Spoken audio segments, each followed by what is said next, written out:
Hello and welcome to our Monday live stream for Catonia. I'm Breach Burke, and this week it's interesting. I keep hearing there's this little bug that's like fallen down from somewhere, probably a box elder bug because they've been having sex all over my windows. I mean, seriously, this is springtime out where I live. If it's not the bugs like on my window like getting it on. It's the birds out in the middle of the, I guess that's the whole birds and the bees thing, right? But I'm seeing them going on. So something is kind of flopping around here, and so I'm talking to you, and it just kind of grabbed my attention. So anyway, that aside, this is my second live stream of the day. People who are following me, I did mention it here on IG, and I did mention it. So I did post an announcement about this, that I'm doing daily live streams for about 30 minutes in the morning on my transition.life.coaching page, because I have a new website, I'm having new offerings, kind of change things up, and just decided it would be a really good thing to, just like I show up here once a week to talk about some kind of a topic, I figured, okay, it would be good to show up and talk about things that are connected to the coaching aspect of what I do. Some of that interconnects here, obviously, because the stuff that I do here for Catonia reflects the view that I have on, I feel like our views of masculine and feminine have a tremendous amount to do with the way, well, not only the way we interact with others, but the way in which our default scripts, like the way in which we act within ourselves.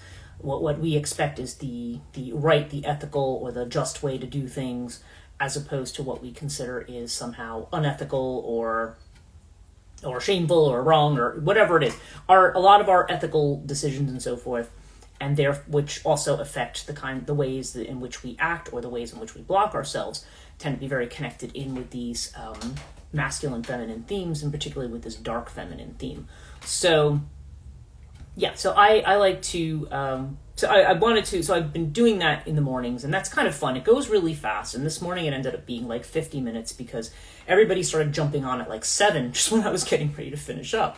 So I thought, you know what, maybe I'm going to move the live stream time over there from 7 to 7:30, because it seems like that's a time when more people are awake and more people are ready to look at things. It's the time when I have my morning coffee. That's usually why I do it at 6:30, because I'm usually up earlier than that. Some days I wake up late, so I get up and I have my morning coffee, and I'm basically doing this. I do it in the other room upstairs, and I will be up there and give my little thing over my morning cup of coffee. And the reason I do it upstairs is because that's when I can look out the window and look over at the cemetery across the street, and look at the view. That's usually where there's a sunrise, where a sunrise is. Of course, the last few days it has been very gray and overcast and kind of cold. I've been wanting to switch into summer type clothes, because now we're in May, or at least more short sleeves and stuff, but I haven't. I thought it's too cold. I don't want to do it. Of course, today's supposed to be warm, but anyway, enough of weather talk. Start, as I always do on these live streams, with Catonia updates. So what's going on? Okay, Project Lethe has come out. I have just ordered author copies of that. So once I have my copies, I'm going to probably do some readings from it here on Catonia, maybe on a live stream, maybe just on a reel. I've been trying to do them on a reel, but I feel like then I have to talk really fast, and I have to see what I can squish into a minute and a half. So it's quite possible I will do a discussion and a read, maybe just on the book, like maybe a little promo thing for the book at another time. So that's entirely possible, because I'm not entirely, I was trying to do Fiction Fridays. Patreon, of course, I would do a much longer and more detailed Fiction Friday. But I think I want to try to come up with something. Fiction Friday on Patreon is going to be more for stuff that has not been published yet. And I've discontinued it there as well as here, because I've been trying to get some stuff done. But I have a lot in the works right now, and I'm actually really excited about it. I've got this. So I have the new book coming out. There's going to be another new book coming out at the beginning of June, as I've mentioned, and I'll talk more about that book at that time. I also have I've been trying to think. I have the next thing I had in my mind was merch. I'm going to probably post a thing about it today on Katonia, but there is merch. I'm probably going to add some more things to the merch store that we have. I have at spring.com. There is a link to that store in my Instagram bio. There is a link to, creator, Katonia creator, spring.com or whatever it is. There is a link to my site. If you watch my stuff on YouTube, there's also usually a link in the tray below to the merch store, and I think I've included the merch link also in the description underneath the videos that I post there. I try to copy and paste those. I did get some news about the Divine Feminine app. I've been promoting that as an affiliate, but they have currently paused their affiliate program. So the link that I have for that probably won't work. So if you're interested in the Divine Feminine app, you can still check them out. You can just look it up on your phone, like Google it, and there'll be a thing for you to download it if you still want to check it out. Still is an interesting resource, and I'm probably going to be publishing some events and other things that I'm doing over there. I'm trying to get some kind of programming together, and I'm actually starting to get into some conversation with people about putting together, and I think I might have mentioned this elsewhere. I'm not sure if I've mentioned it here, but I've decided I'm going to be opening I had a school called Scholars of the Borderland, which I don't know, in reviewing and evaluating everything that was going on there, I wasn't happy with the material. I felt, even the recordings and stuff, even though the content is good, I felt a lot of it was like second rate. So, and a lot of people were not, the model that I was using for it was not really working. So I just trashed the whole thing. I'm trashing a lot of stuff lately because I'm trying to do things over in a way that actually interests people. And so I'm going to be starting a new school, which is going to be different. It's not just going to be me talking about stuff. I will be talking about stuff, but it'll be myself. And right now I've kind of got 3 other PhDs in mind who I want to bring on board. 2 of them have said yes. The third one I haven't spoken to yet, but I'm hoping, but these are all people who I think have the kind of work that they do, either what they've written books on or what they're known for. It definitely fits into the Katonia theme. But the school itself is probably going to be called the Interdisciplinary Center for the Study of Feminine Myth. And that's what it's going to be about. There's going to be, almost in a conference way, there's going to be like a theme every semester or every term. Like there'll be a spring term, a summer term, and an autumn term. And during these different terms, they're not going to necessarily be like a 15-week thing. I don't know. I haven't totally decided that yet. Depends on how many people we have, how much subject matter we have. It might only end up being like what we would consider to be normally a half semester, like maybe 7 or 8 weeks. But I'm going to be doing it sort of British university model of education, which would mean that there would be a certain number of lectures by different lecturers. And that's where I want to bring the other PhDs in to talk about, if we pick a certain topic, I may talk about my take on that topic, which will probably be the psychoanalytic view. Then I would then I might have somebody else who's an anthropologist looking at it from an anthropological viewpoint. And then I might have somebody else who's into literature, might looking at it from that viewpoint. Another person's going to take like another history or classics view of something. We're going to take different viewpoints and bring those together. That's why it's interdisciplinary. And obviously, in addition to the core people that I'm hoping to bring on board, then I want to expand out from there. Obviously, more people who have the credentials who want to teach. Whether or not I end up making this a credentialed school in the future, like whether I apply for accreditation or something like that so that people could take these for university credit, I haven't decided yet. In a way, I don't want to do that because I really want this to be something where, first of all, where the lecturers are lecturing on something that they normally don't get to. Normally, when you're teaching a curriculum, you have, the department has a standard. This is what you're supposed to teach. This is what the course is. These are what the approved textbooks are, so on and so forth. This would be more freeform, more informal, and more a chance of, hey, what do you want to lecture about? Like, what are you really passionate about talking about that you don't get to do in the everyday university environment because you're teaching, I don't know, you're teaching basic writing, you're teaching, rudimentary mythology, you're teaching, different things that can be interesting in and of themselves, but where you can actually talk about subjects maybe related to your doctorate or something, so trying to do something that is interesting to people, but also bringing in students who are interested. I think what I want to stay away from, even though there's something on a financial side where it might be good to try to open it up to students who need to get maybe credits for, humanities, gen eds or something like that. My problem with it is that I really don't want people who are taking the courses. The whole idea is not to be taking courses to check a box like you tend to be at university, where, even if you take courses that interest you, a lot of times people are just saying, oh, well, I have to fill my philosophy, religion thing, so I'll just take this class. And they couldn't care less about the class. And even if they're interested in your course material, a lot of times they're kind of shoving that in with all these other things, and they're not really paying attention to the material or paying attention to the lectures. I want people to be doing this because they're interested. I want to keep it low cost, like really low cost. And I also want a model where I'm going to be able to pay the instructors, and also have, because like I said, they might only do one lecture per semester, because a lot of people I have in mind are really busy people. And I am too, but they are, they may be taking on multiple courses in the semester. They may have administrative duties where they work. They may have other things going on. So I don't want to burden somebody with teaching a whole semester, just saying, okay, you might teach one for an hour and a half and get a stipend for that. Or at some point, if we have enough people, a revenue sharing model. So I'm looking at things like that and seeing how that might come together. It's something, as you can tell, I'm talking about it for the first 10 minutes of this. So it's something I'm really excited about doing and I've wanted to do. But I'm just trying to get the curriculum pieces hammered out. And so I'm kind of meeting with people individually. But right now, semester's ending. I've got final exams to grade after tomorrow. So yeah, it's just, we're all trying to finish up our regular university terms, and then we can probably have these conversations. So yeah, so that's going on. That's a big thing going on with Cattonia. And I am going to be trying to either do, I'm not sure if I'm going to do crowdfunding or go for a formal grant. I might even do both, because the more resources I have, the better the programming we can do.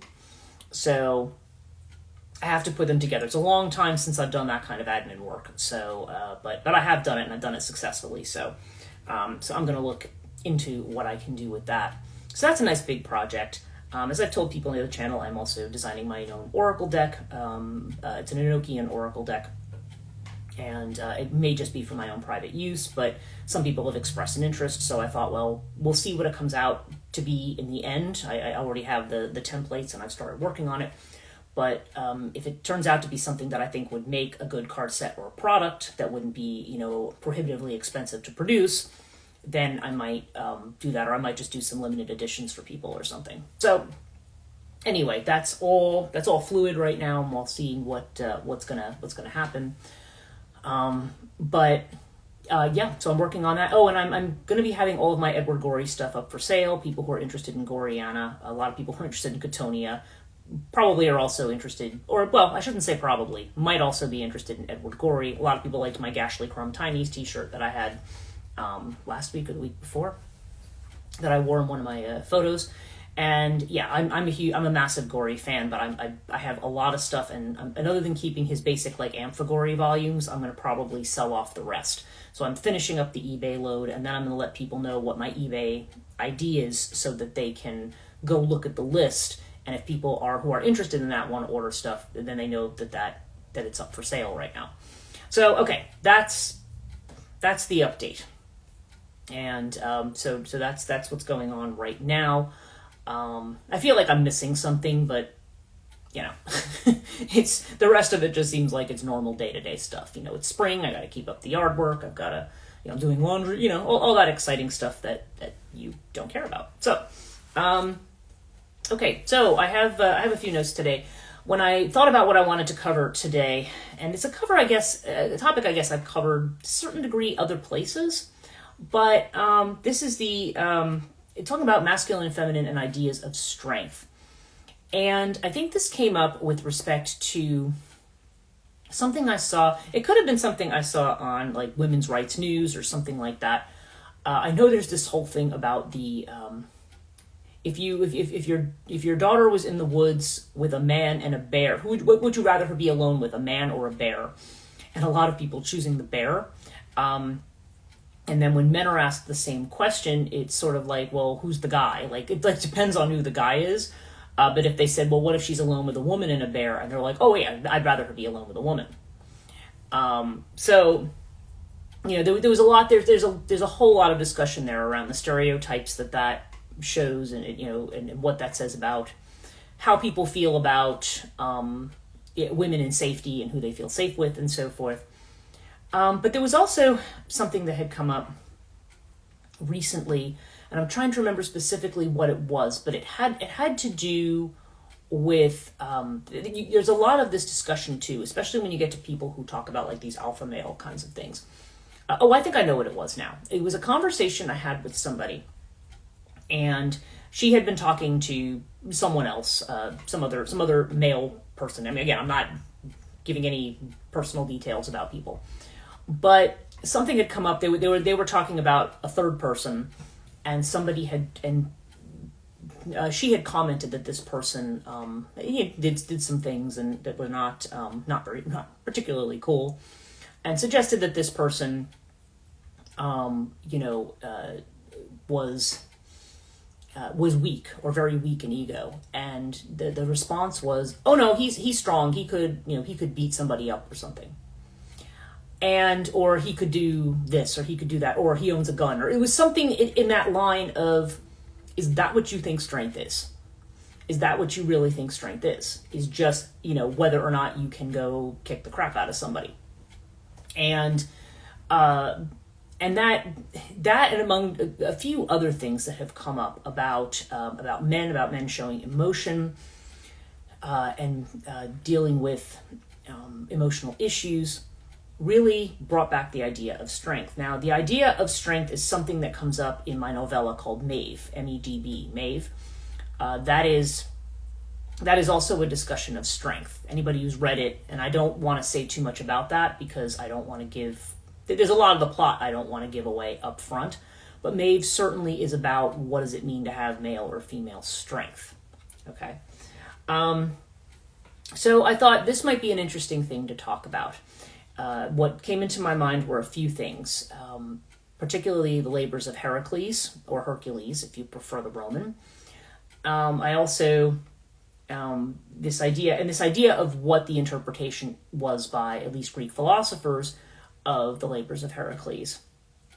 And also the whole Ares versus Athena discussion, or Ares versus Athena, in terms of gods of war and gods of strength, in terms of warrior elements or military might or something like that. And then also just other ideas when it comes to language and so forth with regard to what's feminine and what's masculine. I have the intro to my book, Death and the Maiden, which is this one right here. I have it just like a paragraph there, sort of bookmarked, because that relates very directly to this subject. So let me just back up a little bit. Okay, so when we talk about masculine and feminine, what are we talking about? We're talking about yin and yang qualities. Okay, so we're talking about whether or not. Yeah. Okay, so if we in the broadest sense, I'm not going to be able to cover all the categorizations of yin yang, but yang is masculine energy. It's considered to be fiery, and it's considered to be active. Okay, it's active energy. It's energy of doing. Yin energy is associated with water. It's associated with the moon. Yeah, and of course the other is associated with the sun. This is associated with the moon. It's passive. It's receptive. Okay, so this is an idea that we have. Now, this is a Taoist idea about masculine and feminine. And it sort of, I would say it's probably the closest approximation to our own ideas about it. And I talk at length about what Carl Jung says about that in The Secret of the Golden Flower in my introduction. But there's definitely this, and there's all, because he also talks about how yin seems to be it's connected to the moon, but it's also deeply connected to the earth. It's connected to the lower realms, whereas the other tends to be connected more to the celestial realms. And that has always been an ongoing theme too. Erich Neumann talks about this in Fear of the Feminine. He says, for reasons, for various reasons, he says the active masculine is associated with the sky and with the heavens, and the passive feminine is associated with the earth and what lies under the earth. And this was sort of one of the starting areas for my doctoral dissertation, which basically the thesis of that was the belief in salvation and immortality in religion has had the effect of devaluing the earth and devaluing the feminine, and it's something that I sought to prove through a depth psychology approach. Okay, so that's more or less what the thesis is of Death and the Maiden.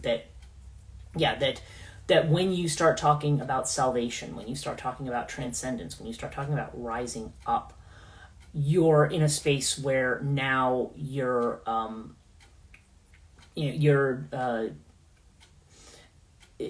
now you've said, okay, that's obviously the place of reward, that the place of being saved from death, because death now, my long discussion about why death is not a bad thing. Okay, I mean, obviously when we lose people or lose yes, it can be a loss, it can be heartbreaking, it can be traumatic, but death is a natural part of life.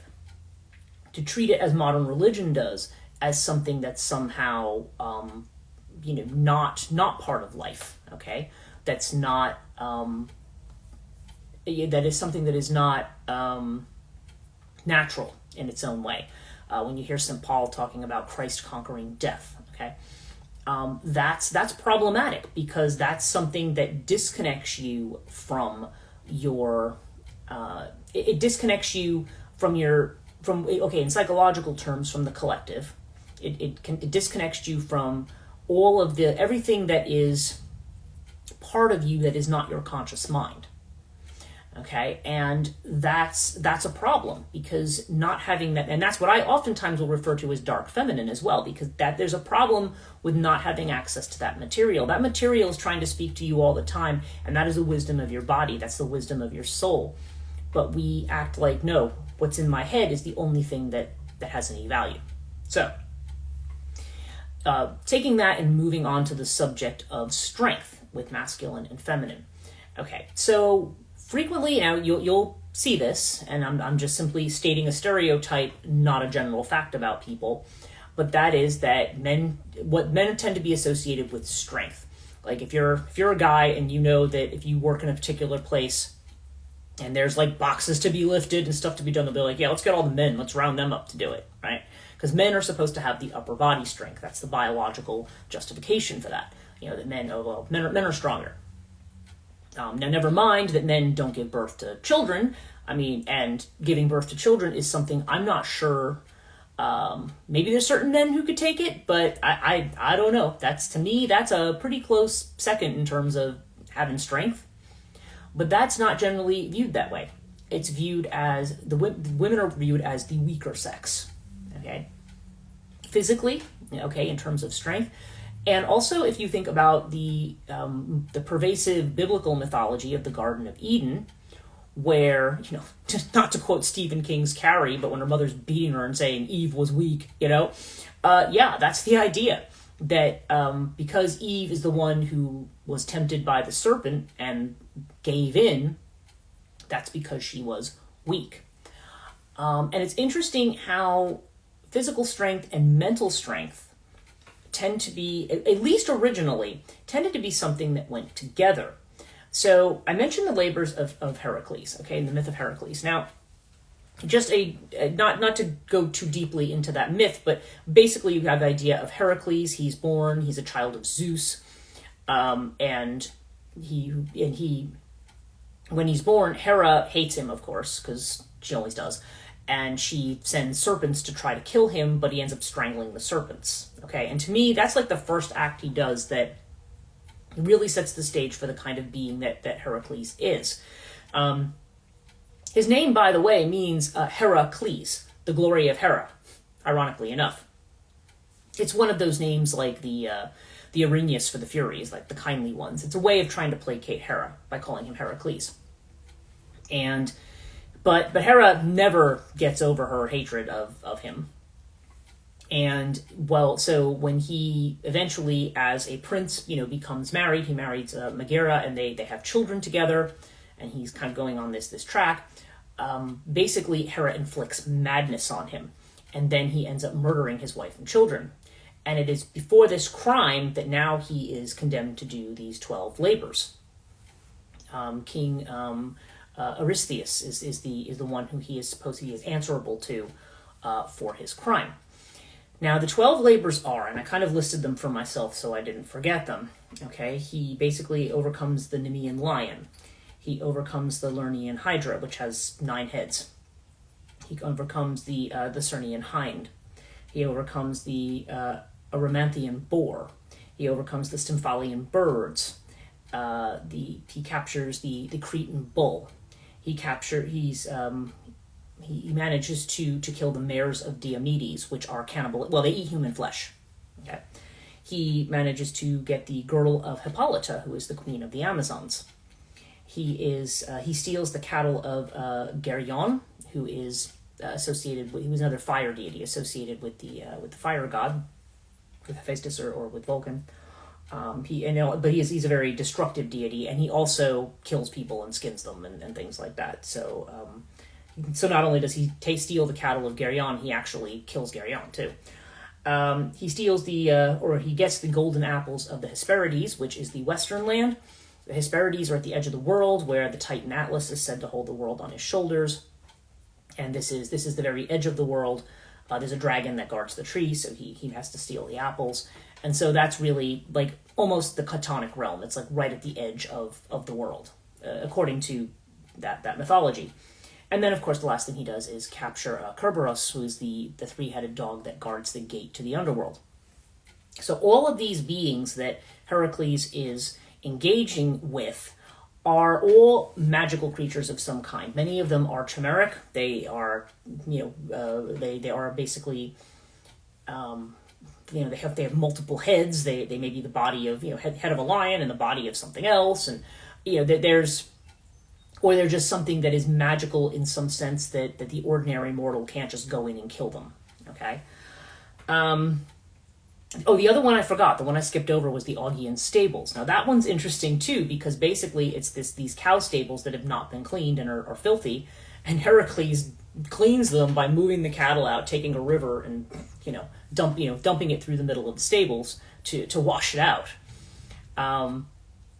And so it's interesting. So you have this idea of cleaning filth, right? But you also have all these very, very wild animals and sometimes these monstrous forces. And to me, I often view this as almost like a Titanic kind of battle. I see that Labors of Heracles is almost a recreation of the battle between the Titans and the Olympians, which are a battle between chaotic forces and forces of order. Okay, so Heracles comes in as a force of order. Okay, he's the one who is able to overcome, but it's a little bit different because it's not he's overcoming them. And even like Hippolyta, queen of the Amazons, she is a warrior woman. She's not, and to receive the girdle of the warrior woman. Okay, that there's this other, there's a lot of Chthonic aspects to the labors that he has, including having to go to the underworld to take Kerberos, and that's actually where he goes in and releases Theseus, who was captured in the underworld when he goes with Pirithous to try to abduct Persephone. Theseus is allowed to leave, but Hades creates an earthquake, so Pirithous can't leave, because he's really the guilty one. Theseus was just his friend who, out of loyalty to his friend or a bond they had, he had to go with him. So he's not really guilty, he had to honor an agreement with his friend, so he went. And so Hades allowed him to leave, but did not allow Pirithous to leave. But Heracles, he also is the one who unchains Prometheus. So Heracles does all of this stuff that is... he's basically battling the Titans. He's basically battling these chaotic and Chthonic forces in the way that he's doing things. And it was interesting because there's a writer called Heraclitus the Grammarian, and he was talking about the labors of Heracles and what he says about them. And he basically says that these have nothing to do with brute strength. Even though Heracles is portrayed as physically strong, and by the way, these labors make him an immortal. Okay, he's able to go live on Mount. He's the only one. Now he is a demigod, but even the other demigods go to the Elysian fields, or they're transported to the Elysian fields after death. But Heracles becomes a god, although his shade still remains in Hades. That's the whole thing about the split soul thing. That there's the vital aspect of him becomes immortal and lives with the gods, and the shade of him still exists in Hades. So that little interesting side note there when it comes to beliefs about the afterlife and who's mortal and who's immortal and all that kind of stuff. But what Heraclitus the grammarian basically says is that these are feats of the intellect, and he will give examples. He'll say, like, the Augean stables is just, overcoming the filth of humankind, and the Nemean lion is about the way in which impulsive action, like trying to allegorically relate it to different irrationalities, as he calls them, irrationalities of the intellect. So what is this telling us? It's telling us that strength in this particular view has to do with the intellect, having a strong intellect, which, as I've said, probably more times than you care to hear, that is the rational masculine way of dealing with things. And that is the way we privilege not only to understand truth, but to maintain ethics, to maintain social standards. We rely very heavily on the intellect. And so the intellect becomes equated with this ordering principle. Okay, civilization, people who use the intellect for creative purposes, cultural purposes. Although a lot of what we think of as artistic purpose really comes out of a place that is more intuitive, more felt. And so it's not, it may manifest itself, for example, if you're a writer, this may manifest itself in logos, in a written form. Okay, or in a form that involves language, because language is a very rational thing. And from a psychoanalytic standpoint, this is what ties us to the to this world. It's what allows us to be conscious. It keeps us from going into schizoid states, where we don't have a connection with consciousness. You'll hear about people with schizophrenia and so forth, like one of the symptoms being like the word salad that they might have when they're trying to speak and so forth. There's a loss of connection with the ego. So the rational mind and language and being able to convey in that way, this is all what connects you to the ego, to the outer world. Although, again, I might argue that inner and outer might be misnomers. But just for argument's sake, if we think about stuff that we are that is conceived of rather than something that is in a form that is outside of us, if we want to think of that as inner and outer, we stick with that. So conscious and intellect is this way of winning. The titanic forces are the ones of the unconscious, but there needs to be But Heracles, okay, so from a Jungian perspective, you might think of him in one sense as the individuated man, the man who has wrestled with the unconscious, in the same way you think of, say, Jacob wrestling the angel in the Bible. Okay, you've wrestled with these forces and you've won. So this makes you a different kind of being. And so strength here is strength of intellect, but we also see this. I mean, there's no, in spite of what this particular philosopher says, you cannot really change the fact that Hercules or Heracles is associated with physical strength. He's, you talk about somebody who's strong as Hercules or strong as Heracles. You're talking about somebody who has brute physical strength. And the way in which he deals with all of these forces, I mean, he doesn't always, now mind you, he doesn't always destroy them. Like the Stymphalian birds, he kills. The mares of Diomedes, he kills. The others, for example, the Cerian hind is actually sacred to Artemis. And when he goes to take it, she, of course, appears and says, "Hey, what are you doing taking my sacred animal?" And he says, "Oh, I'm just borrowing it. I have this labor to do. I'm borrowing it. I'm going to bring it back. And I'll bring it back again." And so she's like, "Oh, okay, you can go ahead and do that." So she doesn't give him a hard time about doing that. But, and then, of course, we have Artemis there, the Artemis factor. We have the Athena factor and the Artemis factor. So we have these female figures that engage in pursuits that are more masculine, and the way in which he encounters them, including encountering the Amazon, queen of the Amazons, and the Amazon women, too.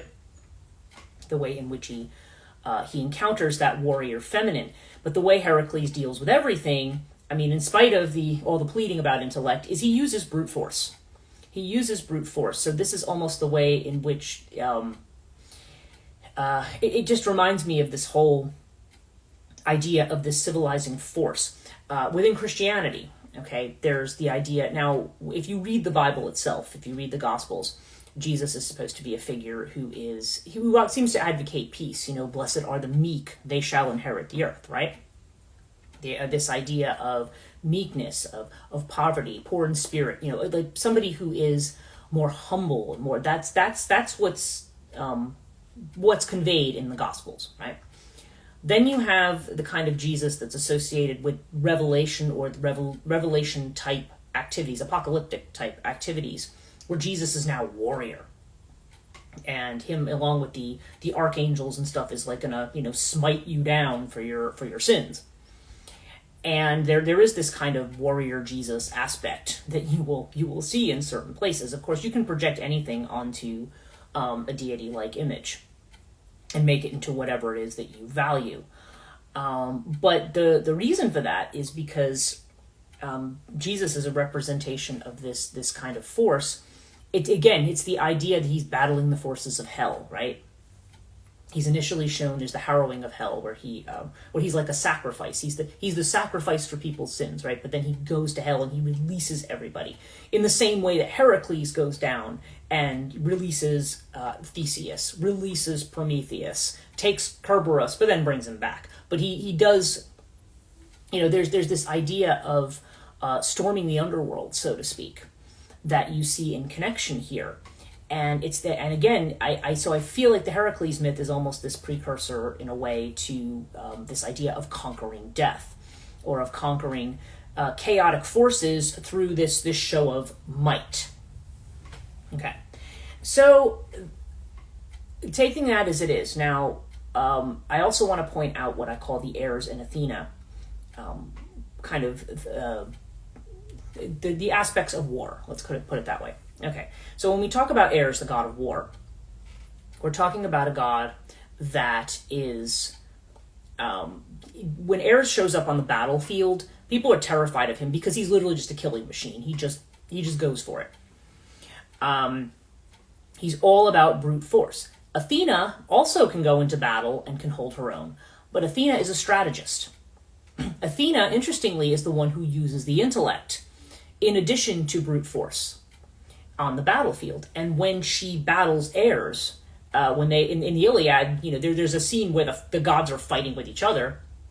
They decide to get into this thing. She gets the better of him, and Ares is so upset he goes to Zeus and says, you need to control that daughter of yours. And Zeus just said, "Get out of my sight, I hate you," which is literally what he says to Ares.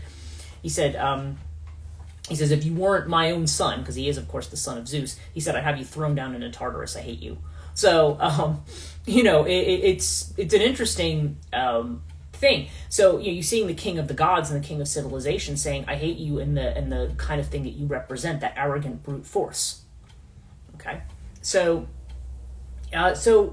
interestingly, you've got Heracles as this masculine version of strength and of brute force, but then you also have these feminine elements that come in, and of course Heracles also, in his own way, conquers those elements as well.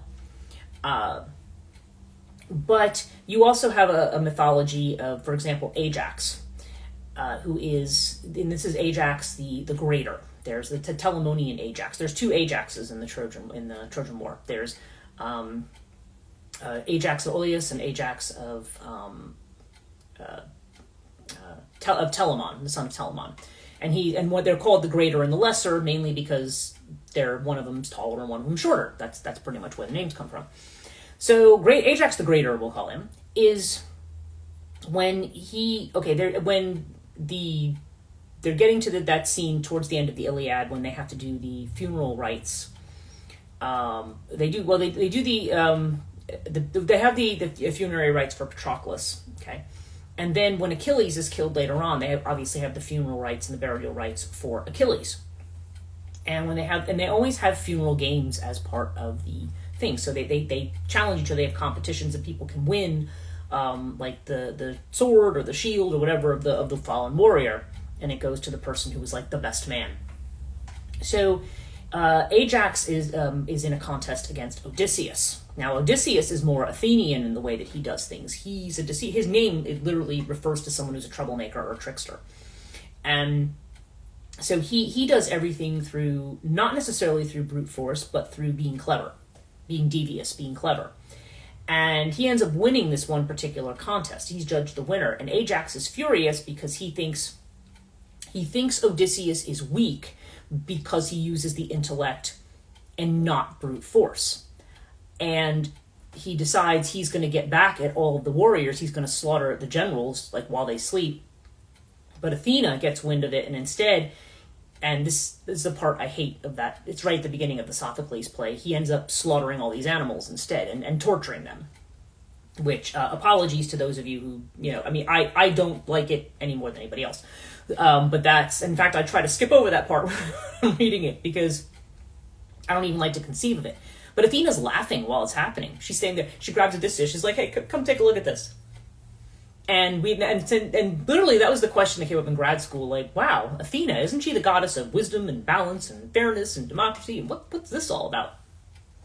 But she's having a go at Ajax because on the battlefield, as it turns out, because then Ajax later commits suicide in the play, and then there's an argument about whether Odysseus and Agamemnon about whether they're going to give him a proper burial, because Agamemnon's angry because he says this guy was going to try to kill us.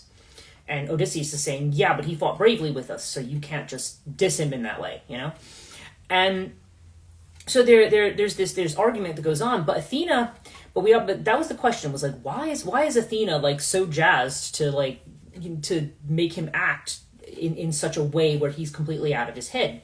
Because then when he wakes up and realizes what he's done or what he's admitted to, that's when he kills himself.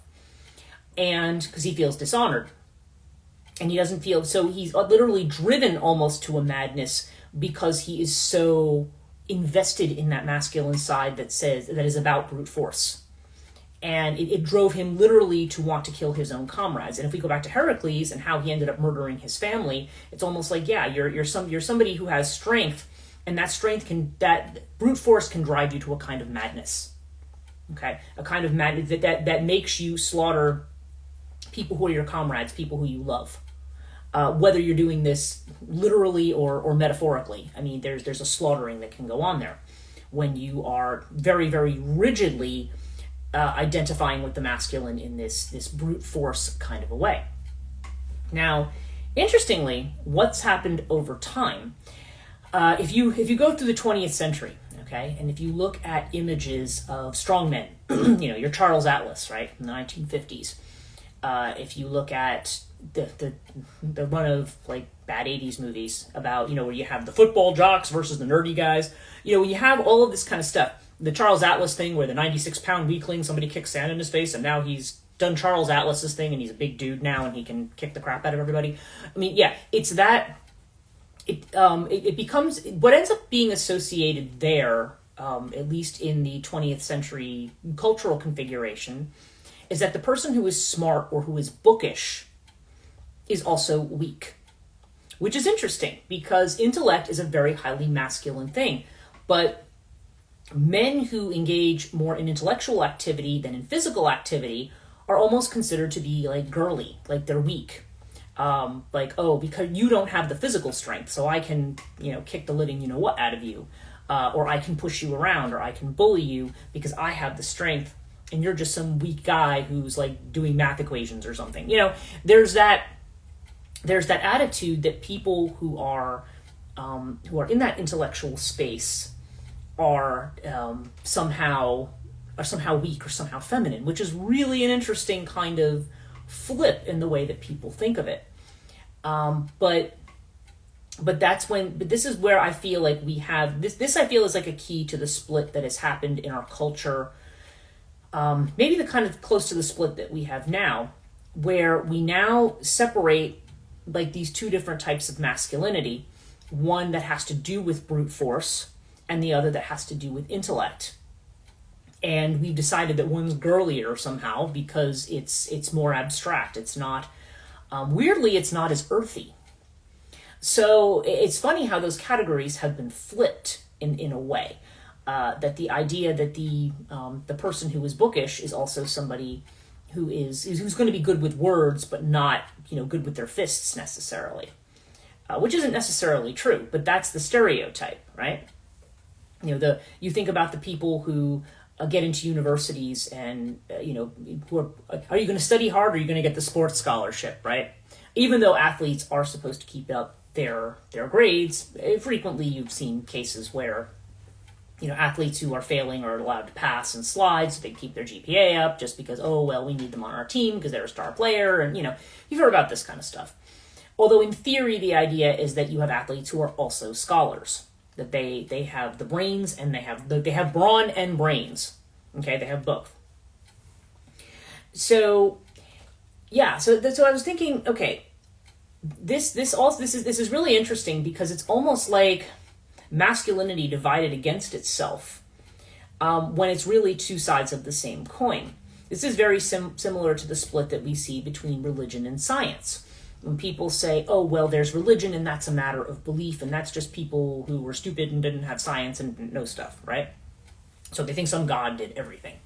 And then there's the scientific people who says, we do experiments and we have data and we study things and we dissect them into a zillion pieces and look at the smaller components and therefore we understand the mechanistics of nature and we find these causal relationships and so therefore we understand how things really are because truth is really about these relationships and these so-called laws that we've discovered. And okay, the thing is, again, these are often portrayed as being one pitted against the other. The religionists versus the scientists. Because the religionists that you're usually pitting it against are people who are just, they're not really religious people in my view, they're literalists. They're people who are going to take a text and they're reading it as though it were like a recipe or an instruction book. It's not. It's not how it's meant to be read, but that is how they're reading it. And so if you're reading as like, everything science says is wrong because the Bible says this, that tends to be the kind of thing that you're doing. In reality, religion is a rational, ethical kind of a construct. People try to talk about the difference between religion and magic. Really, one's ancient religion and one is modern. But modern religion is about, it's very, very ethical and intellectual in its inflection, especially as you move away from more mysterious versions of Christianity like Orthodoxy or Catholicism that are connected to the liturgy. So the ritual of transubstantiation, that's the central thing, turning the bread and wine into the body and blood of Christ. That's the central ritual connected to Christianity. But when you get into Protestantism, the Eucharist isn't central anymore. The Bible is. The book is, the text, the Logos. And you sit through, the difference between sitting through a Catholic Mass and sitting through a sermon at a Protestant church, Protestant sermons, depending on the church you're in, could go on for hours. Because it's all about interpreting the text and lecturing. Now, yes, you do have a homily in the Catholic Church where the gospel will be read and then the priest will give a talk about helping people understand the gospel. But the homily, unless you have a priest who really likes to hear himself talk, probably has something in common with me in that sense, could probably go on for like an hour. But most homilies, usually they try to keep it to 15, 20 minutes and then move on with the transubstantiation rite of the Mass. So the point being is that when you get to that form of Christianity that is Protestant, it is definitely more word-driven. It is rational. It's about laws. It was pointed out by Alan Watts that a lot of times the traditional garb of Protestant ministers looks a lot like a court judge because both science and religion in that sense are concerned with laws.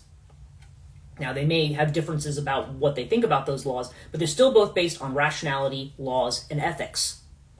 It's just that one has a deity involved and the other does not. But they are two sides of the same coin. And to me, it's very similar to this ideas about strength versus intellect.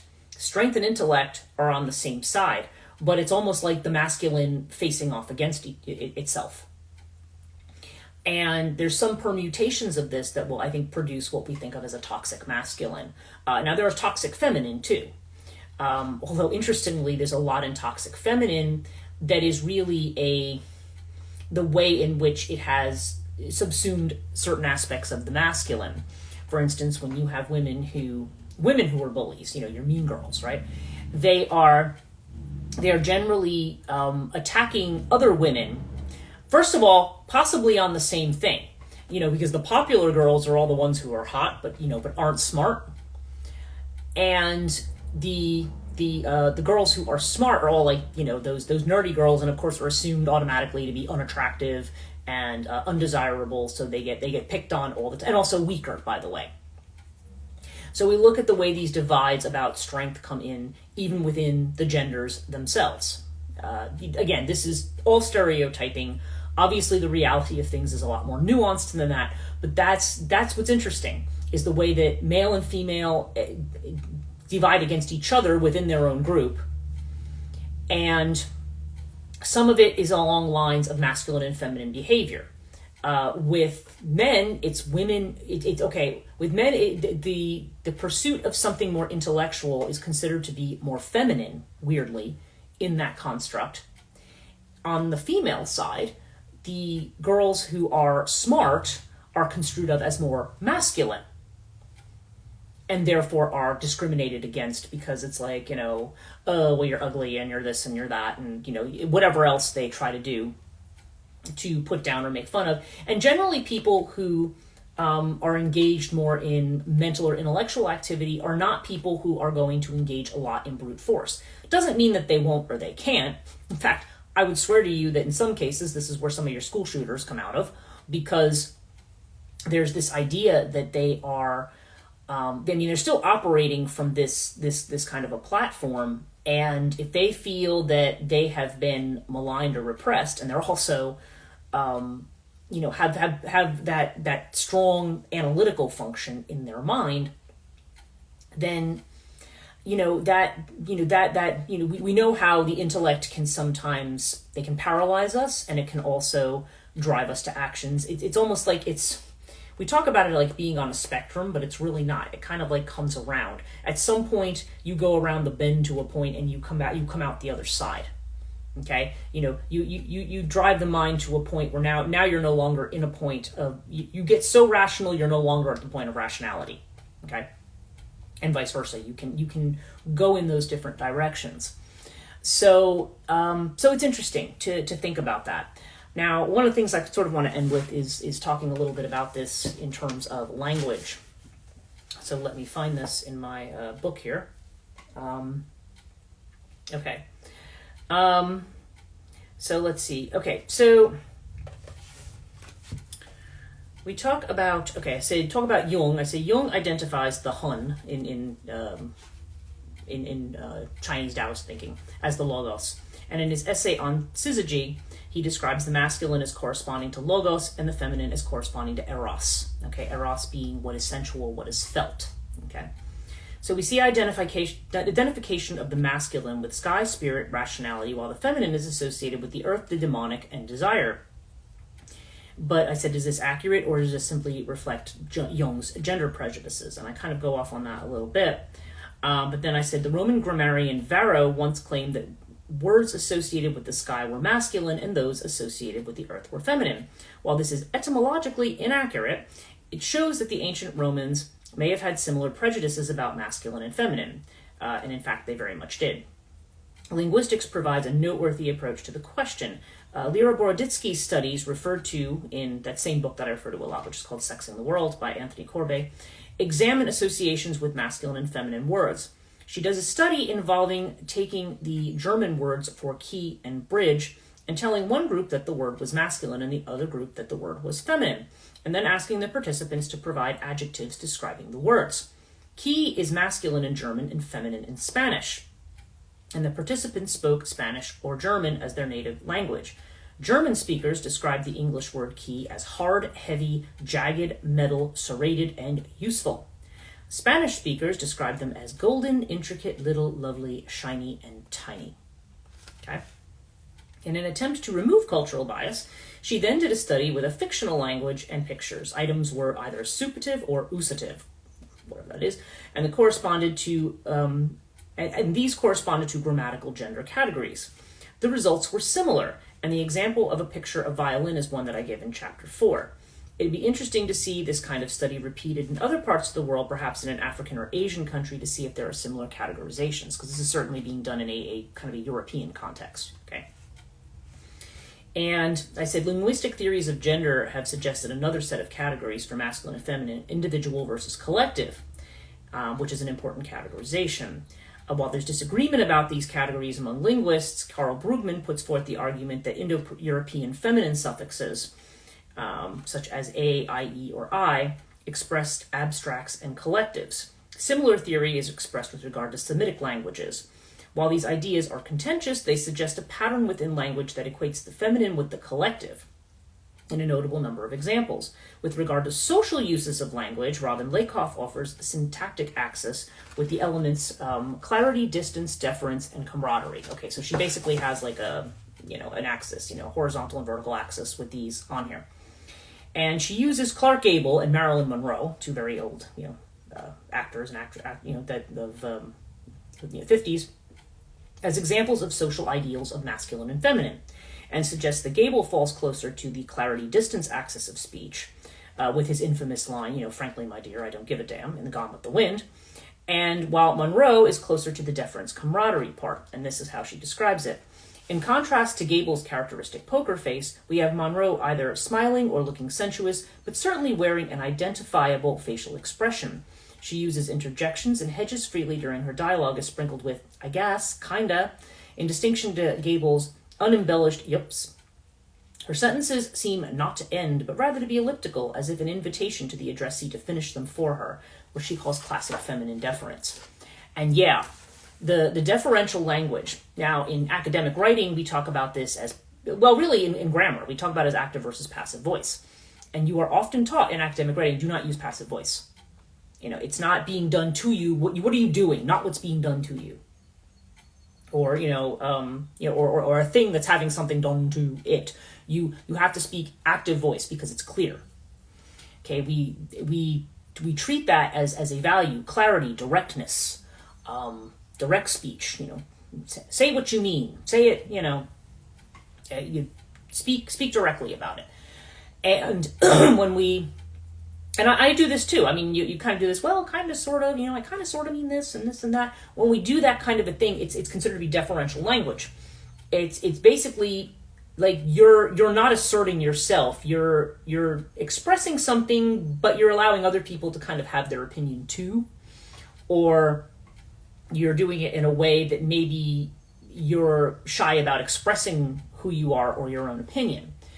And that's very interesting because whenever I've thought about that with deferential language, because I've had people say to me one time, oh, you shouldn't just say, this, you should just directly say what you mean.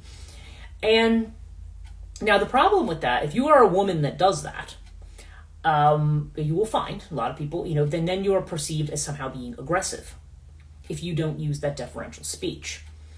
If, and men who don't use it are considered to be just kind of indecisive, right? Or directionless or indecisive. But there's times when passive language is appropriate, and passive language actually can be the language of negotiation and diplomacy.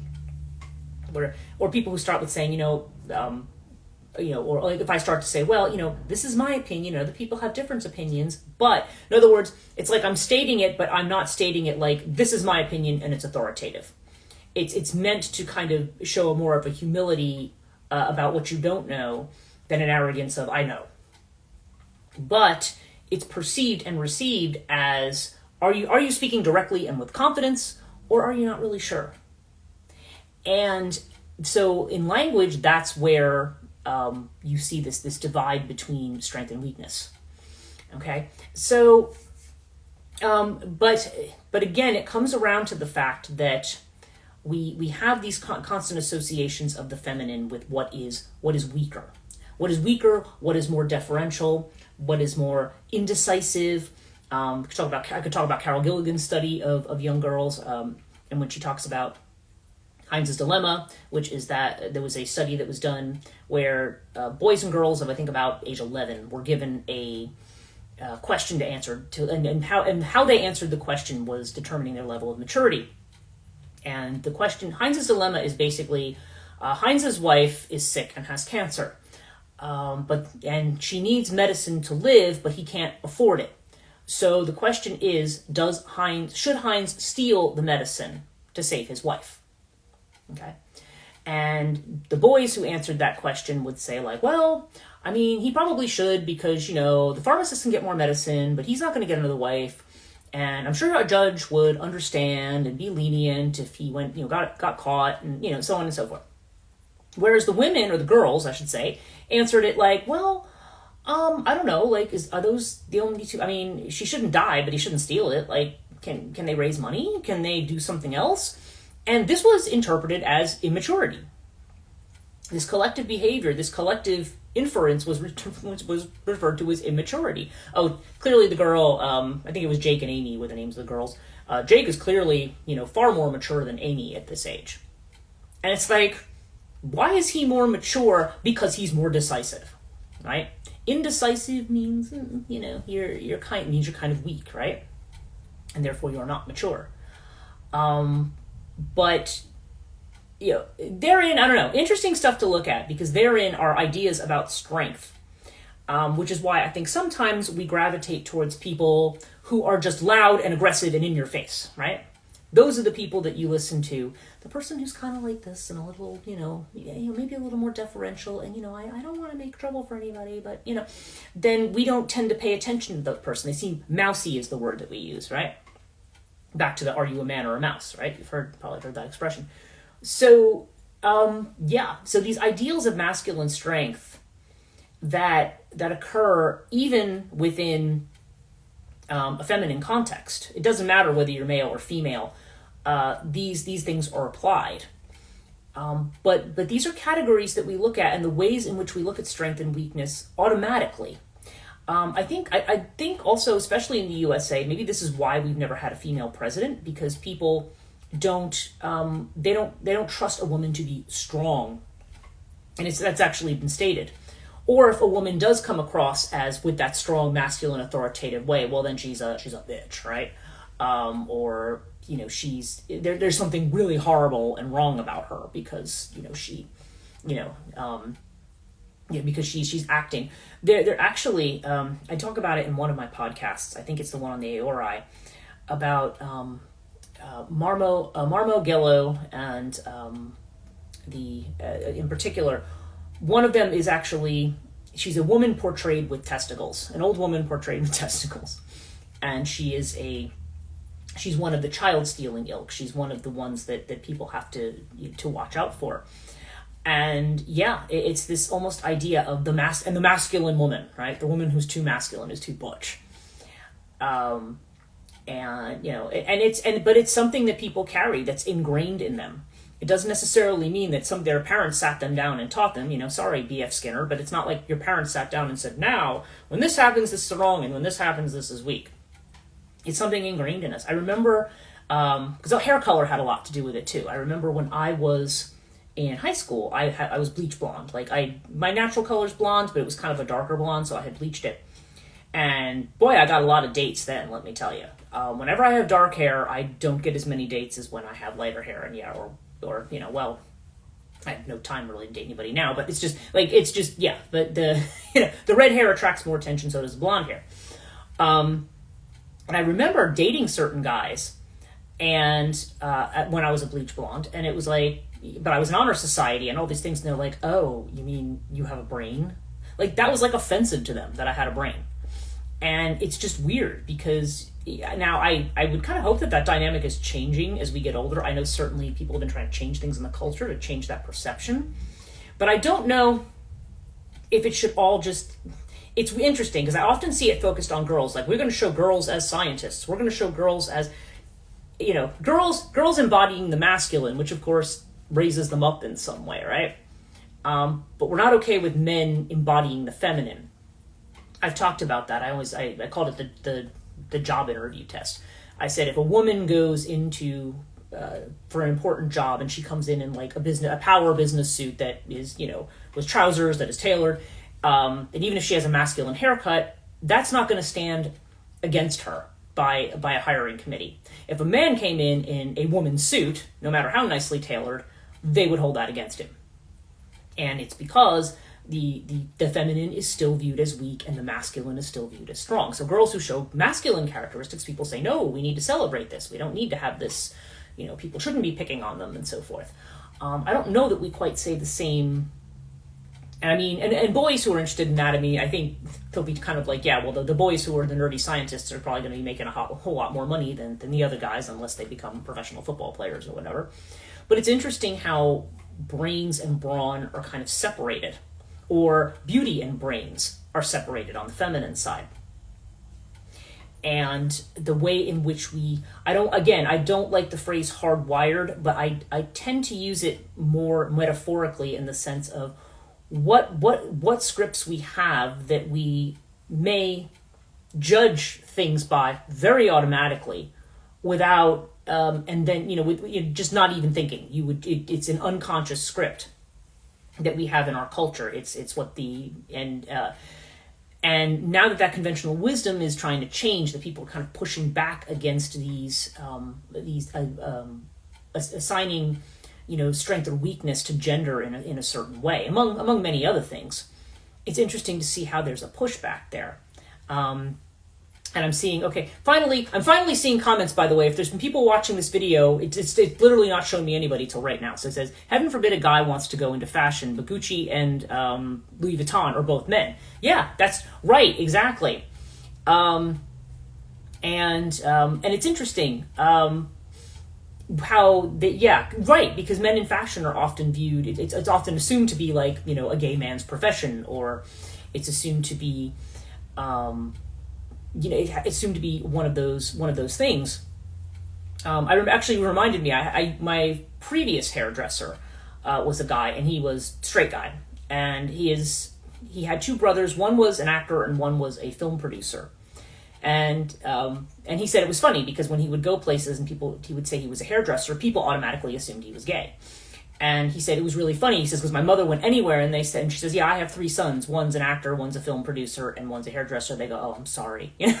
They're assuming that all of her sons are gay. In fact, none of them were, I don't think. But yeah, but there's this gender assumption that people have, and people are offended by it because they feel it has to show with strength, showing of strength or weakness.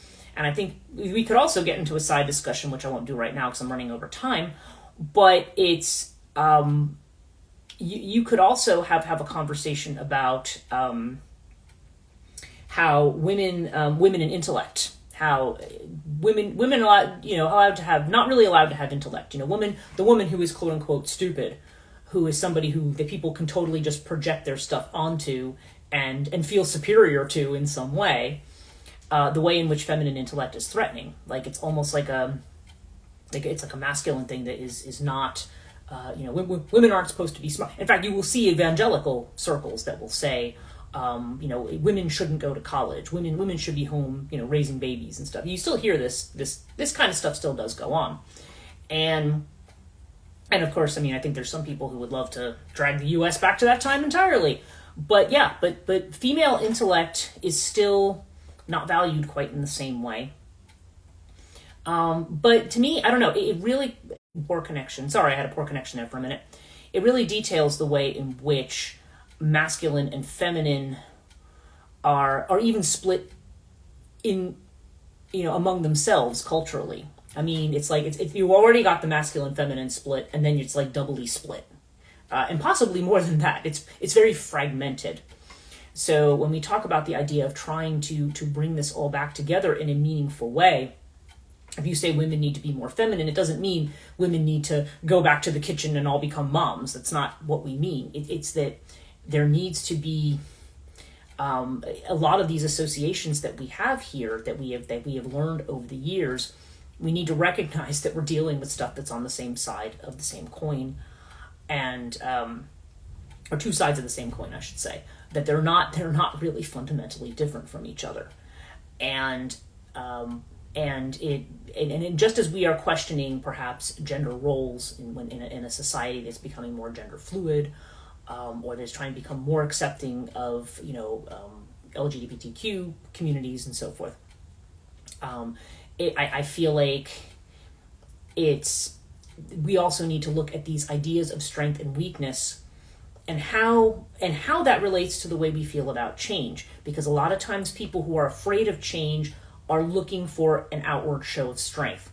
They're looking for brute force, but brute force does not necessarily, we've separated it from intellect. So those two things don't necessarily go together. Something definitely to think about there. So anyway, I don't know how many people have joined me because it's funny. I do my other live stream and it shows me, and lately with this one, it's not showing me who's been on. But thank you for everybody who's joined me and for commenting. And if I miss anybody's comments because of Instagram, I really apologize. Feel free to leave them to me in the comments, and I'm happy to address them there. And this will be available on YouTube tomorrow. And I want to just thank you guys so much again for watching. And again, I do my daily thing on transition life coaching, but otherwise I'll see you here next week. Take care.